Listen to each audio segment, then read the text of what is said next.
Assalamu alaikum warahmatullahi wabarakatuh. Leo tutajifunza swali muhimu sana katika mazungumzo ya kila siku. Katika video iliyopita tulijifunza swali linalosema madha taqul kwa mwanaume na madha taqulina kwa mwanamke.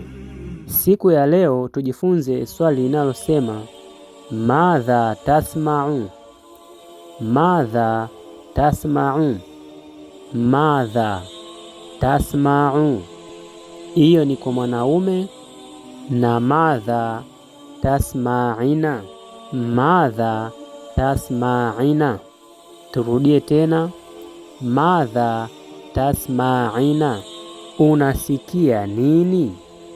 Tasma'u kwa mwanaume, tasma'u kwa mwanamke, tasma'ina, tasma'ina.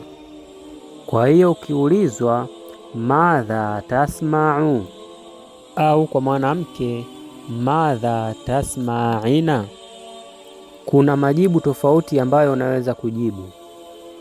Asma'u dhajijan, asma'u dhajijan.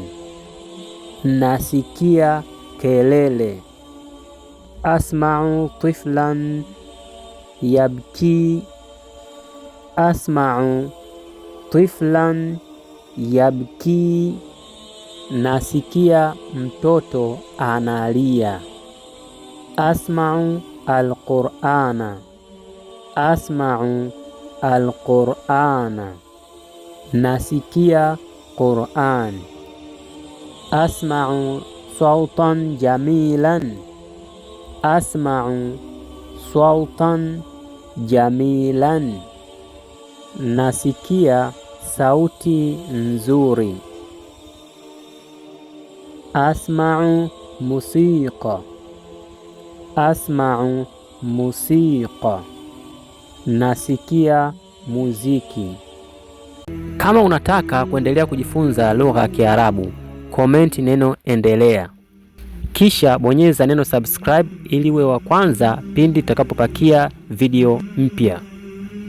Tukutane wakati mwingine tena kwa ajili ya kuuliza na kujibu swali lingine ambalo ni muhimu sana.